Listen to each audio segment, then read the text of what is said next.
Géraldine Dibon, bonjour. Bonjour. Nous sommes connectés avec vous à Londres. Vous êtes responsable du bureau de représentation du Royaume-Uni. Alors, depuis combien de temps vivez-vous à Londres ?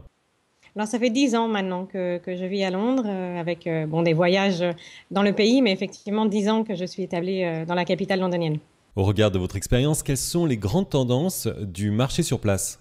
Alors, le Royaume-Uni, c'est d'abord une des nations les plus importantes du commerce international, avec effectivement un marché très diversifié, très développé. Et malgré une politique de rigueur qui est actuellement en place, il y a un certain dynamisme qui reste présent dans le pays, avec des secteurs à forte valeur ajoutée.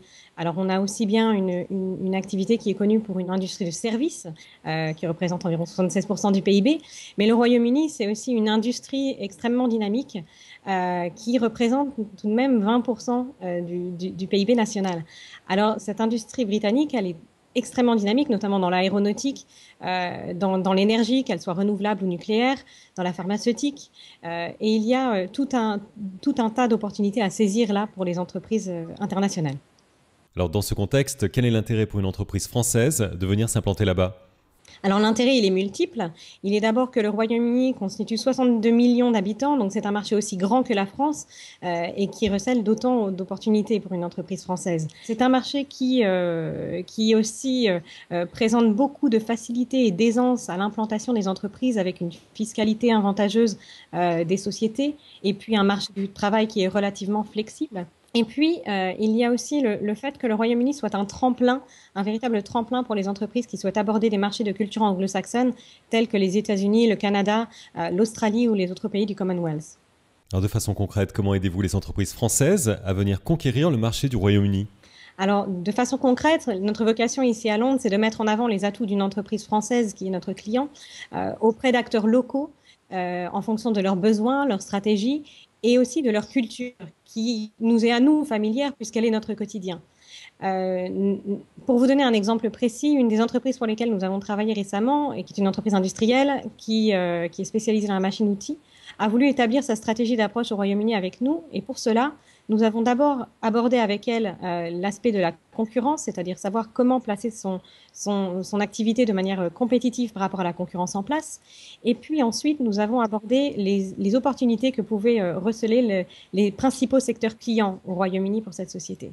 Une fois ce potentiel d'opportunité établi, nous avons cherché avec elle des acteurs locaux et des partenaires potentiels qui soient cohérents, et nous lui avons fait rencontrer ces partenaires pour développer ensuite son activité dans le pays. À quel stade en est aujourd'hui cette entreprise ? Alors aujourd'hui, cette entreprise a développé un certain courant d'affaires, si bien qu'elle va très bientôt s'implanter dans le pays. Pour finir, quel est votre conseil pour bien aborder un premier rendez-vous commercial au Royaume-Uni ? Alors, le conseil que l'on donne le plus souvent à nos clients, c'est de retenir la règle des 3 P. Les 3 P, c'est tout d'abord la politesse, avec comme premier aspect la ponctualité. Arriver à l'heure à un rendez-vous au Royaume-Uni, c'est extrêmement important. Ne pas hausser le ton pendant le rendez-vous et toujours rester dans la négociation plutôt que le conflit, car le Britannique va rejeter de manière constante le conflit ouvert. Le deuxième P, ça va être le pragmatisme. En rendez-vous, n'hésitez pas à démontrer le service ou le produit que vous venez présenter à votre interlocuteur. C'est extrêmement important. Le Britannique privilégie la démonstration à 10 000 paroles. Et puis le troisième P, ça va être la patience. Parce qu'effectivement, le marché britannique est un marché sur lequel il faut envisager les choses de manière pérenne et durable. C'est une preuve de sérieux, de professionnalisme, et les Britanniques ont horreur de ce qu'ils appellent le one-shot. Il faut aller là-bas de façon durable, en montrant que les opportunités sont certes à saisir, mais que pour vous, elles font partie d'une stratégie à long terme. Géraldine Dibon, merci. Merci à vous. See you soon in London.